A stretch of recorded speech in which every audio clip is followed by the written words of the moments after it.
In this video, I show you how to make my favorite not too sweet oatmeal cookies with craisins using a classic oatmeal cookie recipe coming up.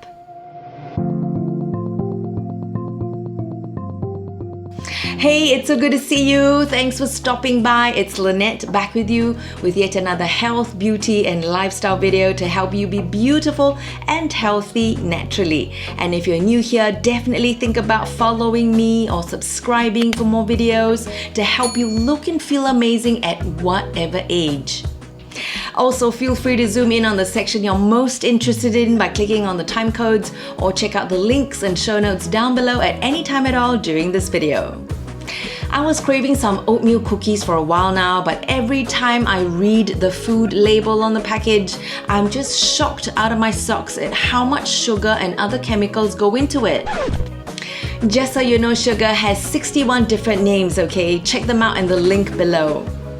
Plus, the ingredients on food labels are usually listed in descending portions, so it's useful to look at the top 3 or first 3 ingredients to know if a product is healthful or not.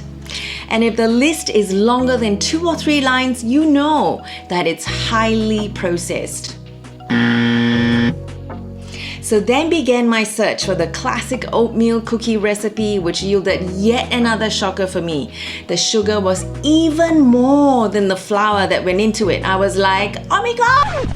Hence my research into baking ratios, which you can apply to any recipe.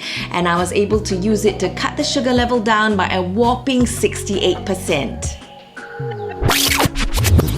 For ease of calculation, say the recipe calls for 300 grams of flour, then what follows would be 200 grams of fat is to 100 grams of sugar. If you prefer your cookies to be a little on the sweet side, don't worry, this amount of sugar will do just fine. But don't take my word for it, try it for yourself. I'll stick a link to the baking ratio I was referencing down in the description box below if you'd like to check it out. Meanwhile, let's do it! Preheat the oven at 200 degrees Celsius, mix butter and xylitol in a stand mixer until smooth and creamy. Add milk and continue to mix until combined. In a separate bowl, mix the dry ingredients together, rolled oats flour, ground cinnamon and baking powder. Then stir in the raisins and dried cranberries or craisins. It's supposed to be a lumpy, shaggy dough, so don't worry about stirring it down until it becomes smooth. After this, use a cookie dough scoop to portion out approximately 25 equal-sized cookies onto your baking sheet and bake them at 180 degrees Celsius for 18 to 20 minutes or until golden brown. And there you go, that's how to make not too sweet oatmeal cookies with craisins using a classic oatmeal cookie recipe and tweaking it ever so slightly with the cookie baking ratio I shared with you earlier. And if you like, you could switch out the all-purpose flour for almond meal and coconut flour.